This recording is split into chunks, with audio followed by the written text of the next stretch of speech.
How y'all doing? I am doing a lot better. The last time we talked, I had told you all about Bells Palsy and everything. So in case anyone missed it, we'll go back over it. Sometime in February, my daughter, she noticed my face was drooping on one side, and I had noticed when I went to brush my teeth how my mouth was twisted, and I didn't pay much attention to it. I was like, oh, it's probably nothing. I'm gonna lay down, go to sleep, whatever. So, and then my daughter came in the room and talked to me, and she was like, Mom, what's going on with your face? And I was like, it's fine, I'm go ahead, go to bed. It was like late, and I'm driving right now. And so she was trying to get me to go to the hospital, and I kept saying I'm just gonna lay down, I'll see about tomorrow. And I went in the room to talk to my other daughter, and so she was like, Mom, what's going on with your eye and everything? And so they finally convinced me to go to the ER, like in the middle of the night. And I go, and the mistreatment at the hospital for black women is real, okay? Because I can speak to my experience, because I am a black woman, right? Right. You see this face? It's gorgeous, I know, thank you. But let's get back to what I was talking about. The mistreatment was horrendous. I ended up with a jackass for a doctor. Yes, I did. So my pressure was 180 over 100, something like that. It was very high, and my eye, it was twitching on this side, and my face was drooping. They ran the test, did blood work, all that. Blood work come back fine, scan come back fine, and so what he do is he had put me in a dark room and just left me there. They didn't even try to get any medication to bring the pressure down, which I was, someone told me that, that's something that they do, to try to get it to come down, is they'll let you lay in a dark room or whatever. But even upon leaving, once they discharged me, my pressure was still up. It had went down some, but it was still high. That's one thing, right? My face was still drooping. That's another thing, right? And then I still had this twitch with my eye. That's the third thing. You see what I mean? Okay. So before I was released in the morning, because I went there about 3 in the morning, and so this is what happened. Also, he came in and let me know, about everything, and then he was saying, well, why couldn't I get my medicine? Like, why couldn't I afford my medicine? Because I told him, I had been off my lisinopril for a while. Why had I been off my lisinopril for a while? I'll tell you why. I had been off my medication for a while because lack of insurance, meaning none, right? I had none. I had none at the time because I'm part-time at the job that I work at now. And then here in the state of North Carolina, if you don't have kids, the only type of insurance that they want to give me, not insurance, but like Medicaid, because I applied, the type of Medicaid that they give me is Planned Parenthood. Let me tell you something, I ain't planning for shit. I had 5 kids, I'm good, okay? Yeah. So, I have that, so I can go get my female things done. I'm grateful for that. But it's other things that goes on within the body, right? So cool. because I was full-time at my job, but I had to leave it last year, and I went back on a part-time basis or whatever for me, for me, for my mental health. And I don't regret my choice at all. So anyway, so that's what he, so I'm just letting y'all know what's up. So that's what he asked me. Oh, why can't you afford your medicine? It's only $20 because I take the same medicine. And what was you doing up at 3 o'clock in the morning? Okay, so I know where this is going, right? I asked him, what kind of questions are these? What's going on here? What's happening? What's happening? So there's a lot of people that don't have insurance that can't, afford for visits at the doctor. I could afford the medication. I couldn't afford the doctor's visit. That's what was happening with me.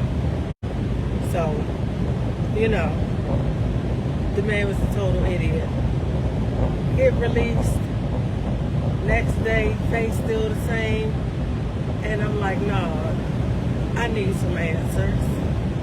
So I go back to the ER, and the nurse, she checked my pressure and everything, and she saw my face and all that. And she said, did they tell you you had Bells Palsy when you came last night? And I was like, Bells Palsy, what is that? Nobody told me anything. And the pressure was still high. So immediately they take me to the back. The doctor come in, another doctor, of course, thank God. He see me and he say, oh, and he look and say, you have Bells Palsy. This idiot from the night before could have did that. But anyway, oh, you have Bells Palsy. He said, because the doctor from the night before did write me a prescription for my blood pressure. And so the other doctor, in the morning time, when I went, in the morning, because we got out about 3, and I went, I don't know, sometime that morning, because I was like, no, hell no. He, once he saw me and everything, he said, it was Bells Palsy. I got another prescription for my high blood pressure from him and everything. They said, have a follow-up with your primary care physician. Okay, and I'm like, at this point, I know that it's a must that I see my primary care physician with or without the insurance, right? So I make the appointment to see my doctor. That's what I do. Now, upon making the appointment, so the appointment was, I think they said, with me it was like $76. It was going to be $76 on some type of scale or whatever that they had for me. Okay, cool. And so I go to the appointment. I go to that appointment, and so when I go, I was fasting, thinking that he was going to do blood work right that day. Baby. He didn't do blood work that day. So I was prescribed more medication. Do you hear me? I was prescribed more medication when I went to see my primary care physician. He prescribed me more lisinopril. But the first doctor didn't prescribe me the right lisinopril. I need 20 milligrams with 12.5 water pill in it. So the first doctor at the ER only prescribed me a 10 milligram one. And once I figured that out, when I went and looked at my old things, and I talked to the people at the ER and everything, and let them know. So the second time I got prescribed the right one. Of course, my doctor prescribed me the right one because he already know. But I was prescribed more medication. Yes, I was. I was prescribed the lisinopril when I went to the doctor, And, I have anxiety, so I'm not ashamed to say it. I was prescribed, my anxiety medicine, which, I haven't had to take. I'm thankful for that. But if I need it, it's there. And the vitamin D or whatever. So I was prescribed those things when I went to see him. And I'm asking him about, hey, are you going to do the blood work? Are you going to do any blood work? Because I was fasting.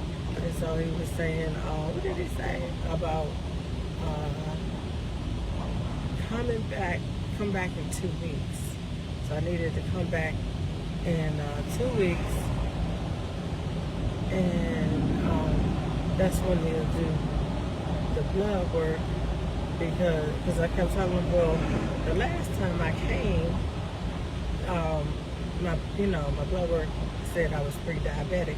I haven't been in a while, so I'm trying to see if I'm still pre-diabetic or if maybe I'm diabetic by now because the way I would just fall out asleep and stuff like that after I ate. There's just certain stuff just didn't. So, okay, cool. Honey, I still had to do the 2 week wait. Okay, I had to do the 2 week wait. I do the 2 week wait. Go back to the doctor in 2 weeks, right? And when I go back in the 2 weeks, when I get there, I have the $76. The $76 that it was when I went 2 weeks ago. I get there and the girl say $100. Well, I gave her my card, and so she was like, it was declined. And I'm like, declined? It is $76, $76 or whatever. That's what I had. Had it on the card or whatever. And she was like, oh, it went up. The visit went up. They only charging $100. And I was like, well, that's all I have because the last time I came 2 weeks ago, it was $76. And so she said, okay, well, she'll, go ahead and charge me just 76 or whatever. So that's what happened. I was charged that. And I got to see the doctor. We went over everything, and they said, well, about taking the medication. So also, I was at 268 pounds.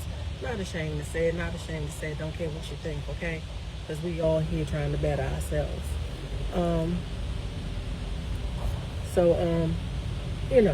Have to go get the blood work.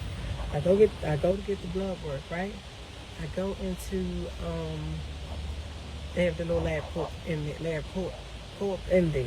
So I go there, get the blood work, everything, right?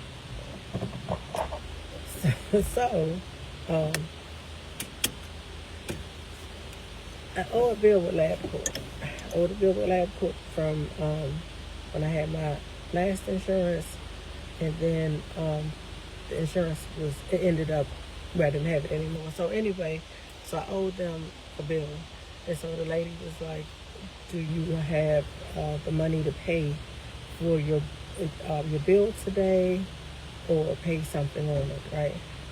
And I was like, no, I don't have anything, because I was under the impression that this visit was going to be $76. Turned out it was $100, and I didn't even have enough for that. So she went on, did the blood work, everything. All right, so this, so they, already know the drill. They'll call me within that week, because I think I went on, I believe it was Wednesday or Thursday, something like that. It was one of those days. And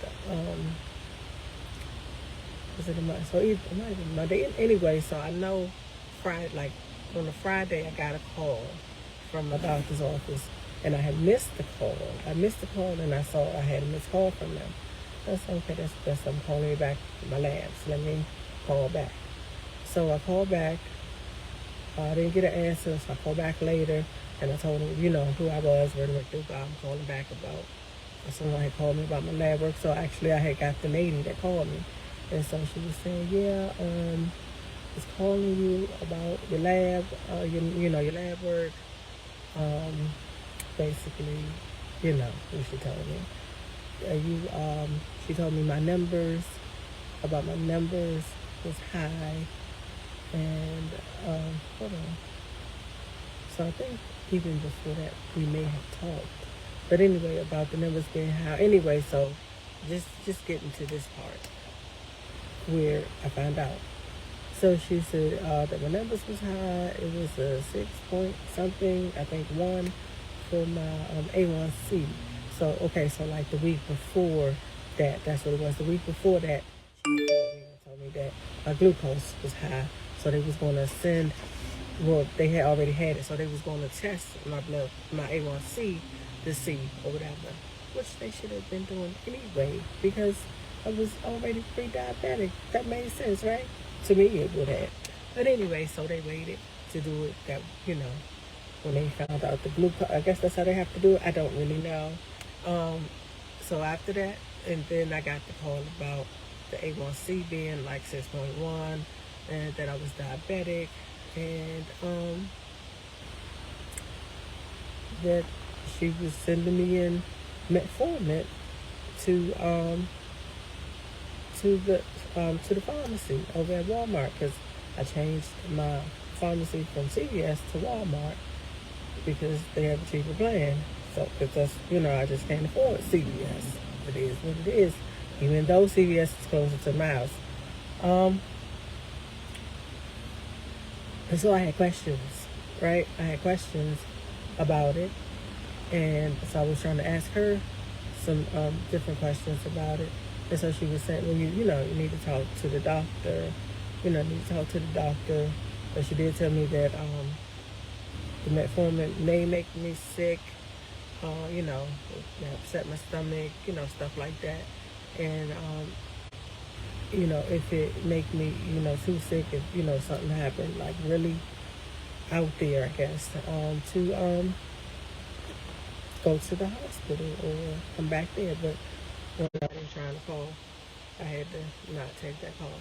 So when I had the questions about stuff, about diabetes, and I just had questions, right? I had questions about the medicine I was already on, and just general questions on how to better take care of me to take care of this, right? Told me that I basically would have to talk to the doctor. So I would need to make another appointment to talk to the doctor. So I would need to make $100 appointment to talk to the doctor. Right? Crazy. So, thank goodness for the internet. So I just started looking up different things on the internet, just trying to figure out things. And I'm still not, where I need to be or anything like that. I'm not there, but I'm getting there. I'm working on it every day, every day. Every day I'm working on it. And I'm thankful to God. I'm thankful to God that I'm even able to look things up on the internet. Because there was a time there was no internet when I was growing up, but I had to try to go to the library and figure it out and things like that. And then it was a time when our people weren't even allowed to read. So I'm just thankful in so many aspects. You know what I mean? And I've been, picking up my Bible and reading my Bible. I still call it my grandma's Bible because it was my grandma's Bible. So I get her Bible and I read her Bible and stuff like that. So it's been a help. It's been helping me to push through, if you will. And so I just started out with just trying to eat a little healthier, figuring out the carbohydrates, what breaks down, and what different things that's really just unfriendly to diabetics, right? So unfriendly. And so, I'm figuring out all those things by looking it up, watching different videos and stuff like that. And it's been a really big help, I can tell you that. And so I didn't start out with any exercise at all. I just started out only doing that. And so it's been about a good 2.5 weeks now, maybe 3. And during this time, during the time of finding out that I was a diabetic, my husband's grandmother, and because I've been knowing her my entire life as well, just about passed away. So we were dealing with that as well. And she was 94. She lived a great life. And,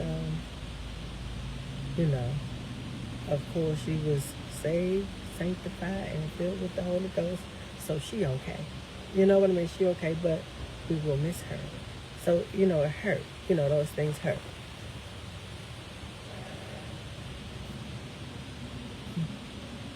But I thank God for her. Thank God for my grandmother. I thank God for my mother. I thank God for the strength of my aunties, all these women, and my cousins. My older cousins and my little cousins. I thank God, because I finally talked to one of my other cousins back home. We grew up like sisters. So we talked. I told her about everything. And she said, Princess, that's my nickname. They still call me that at home. But please, you don't. I'm Berta. So she said, you got to encourage yourself. Encourage yourself. Get out there. Walk. You can do it. You can do it. You can do it.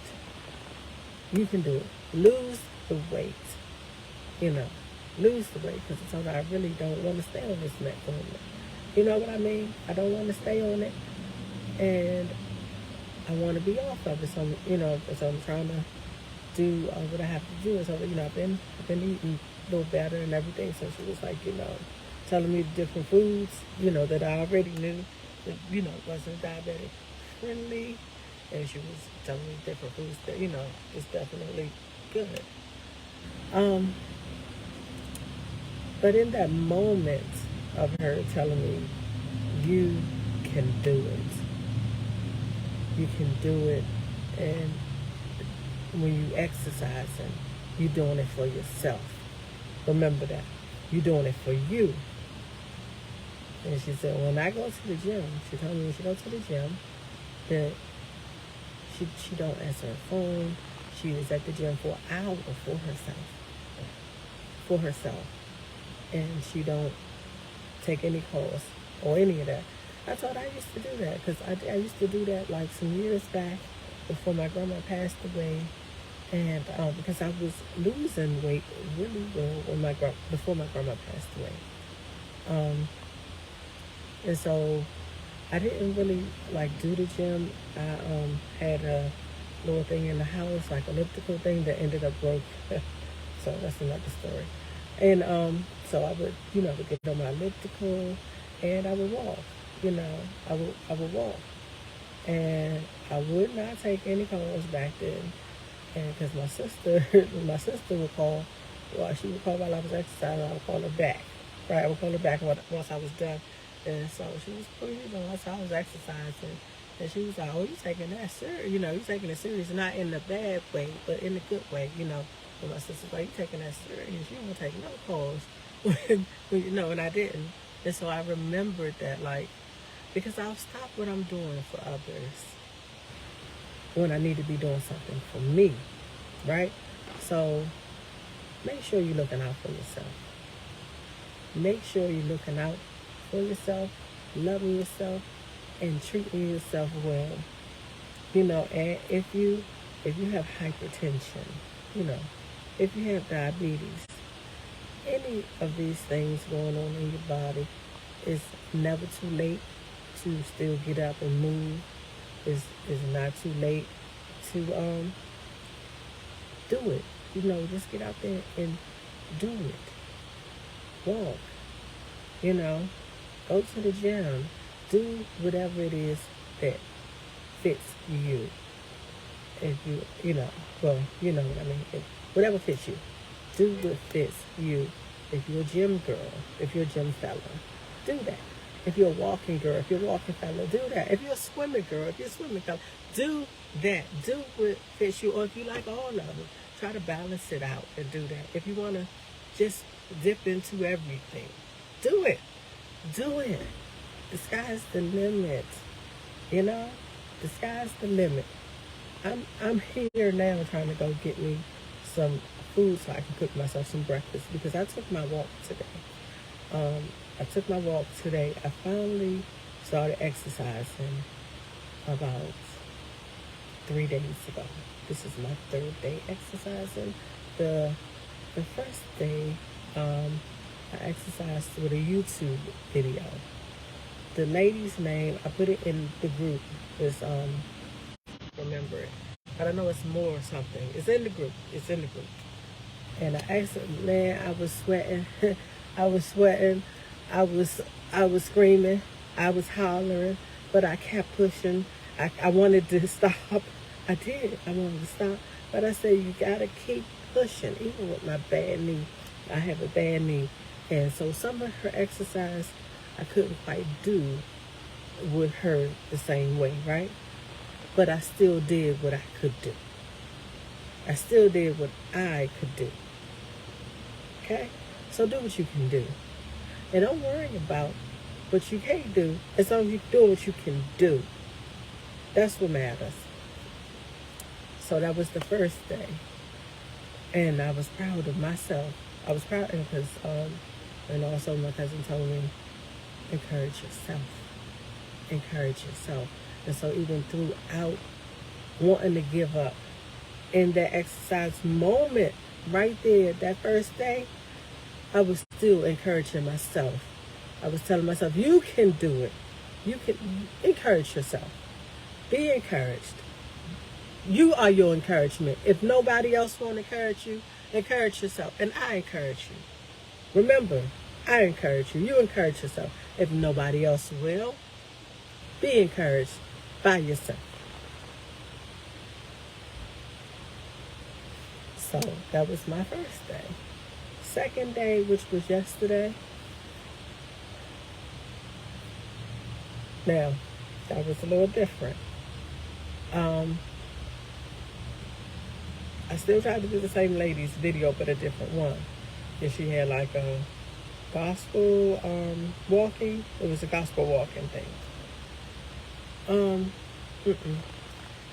I could barely get it together. I could barely get it together on that yesterday, but I'm going back to it. And so it was about 30 minutes, right? I think I made it to a good 15, a good 15. And I said, well, okay, I didn't make it, but I still have to do something. That, even though I did the 15, I wasn't satisfied because I had a goal to do my 30 at least, or close to it. So, I really like Tiffany Rothe videos, her exercise videos, because I've had the group of like quite a few years, so y'all have seen me back and forth on this journey. I know I'm talking a lot. So, but anyway, let me go ahead. So y'all know that I like Tiffany Rothe videos and her exercise. So I said, okay. Is one in particular, is about 7 years old, that I really like. It's actually two. And so I went on and I did that. It was like 11 minutes. And so the 15 and the 11, that's about a good, that's 25 or so. So, okay, I was happy. Happy with that. I said, okay, cool. I was happy with that. And today, because yesterday was my birthday. Yesterday was my birthday. Today I'm off. So I got up and went outside to walk. I said, I'm just going to take a walk today. Now, my plan was to just walk 30 minutes. But even before that, my body was like, no, you're not going to do it. You don't want to exercise. And even in knowing that I need to do better, I have my weak moments. You know what I mean? Because last night it was, I love Cheetos, like the puff Cheetos. And so my grandbaby is there, so it was like a little bit of puff Cheetos left. And I ate them. I ate the little bit that was left. I told my son I was going to get them, right? And so I had like some salted peanuts or whatever. And I had ate those too. And I woke up in the middle of the night. In the middle of the night. With the headache from hell. No lie. And I was like, well, I haven't had a headache like this since I started eating better. My head hadn't been feeling like that. It was pounding. And then my chest felt crazy. And I was like, you know what? It wasn't worth it. It wasn't worth it. And I got up and I just had to get myself together. I had to take migraine, I take a migraine pill. And so that made me feel sick too. And no, it wasn't worth it. It just wasn't worth the aftermath, if you know what I mean. The aftermath was just a no for me. And I'm going to be going in a minute because I really need to go in here and get my food before I be eating my breakfast at lunchtime. And it's looking like, okay, I won't be. As long as I'm eating by 11:30. So that happened. And then, today I wake up and my body was tired. It was because I haven't woke up feeling tired like that since I've been eating healthy. I woke up feeling tired, just felt drained. I just felt that way. And so I got up, I was trying to get myself together because I was going to exercise this morning. It took a lot. I sat on the side of the bed, and so my husband was like, I just ain't going to exercise. I said, I am. And I sat there watching TV, at least 45 minutes. So I finally got up. Still didn't exercise. I was doing like a knee bend on the side of the bed, just trying to get myself in order. And I finally got myself in order. Went outside. I planned to walk 30 minutes. Ended up out there 1 hour, enjoying the walk. And so it's okay. It's almost the end of the walk. I'm going to treat myself to some music at the end of this walk. I'm going to treat myself to the songs I like because I'm almost at the end. And so I listened to Zach Williams. It's called Chains. It's a Christian contemporary song that I've really been enjoying. And so what ended up happening was I listened to it again, and then I listened to some more Christian contemporary music by Torrance Wells, and that's known. It was just a few, and even and I even listened to I don't know his name, but Tamika Scott husband. He has a song out. It's a gospel song, and I listened to that too. And then that was ended up being the song that I walked in the house on, and I had 2 minutes left for it to be a whole hour. And I said I'm not going to give up my hour. So I walked my rest of my 2 minutes in the house. So be encouraged is what I'm saying. And never give up. Never give up. Thank y'all for listening.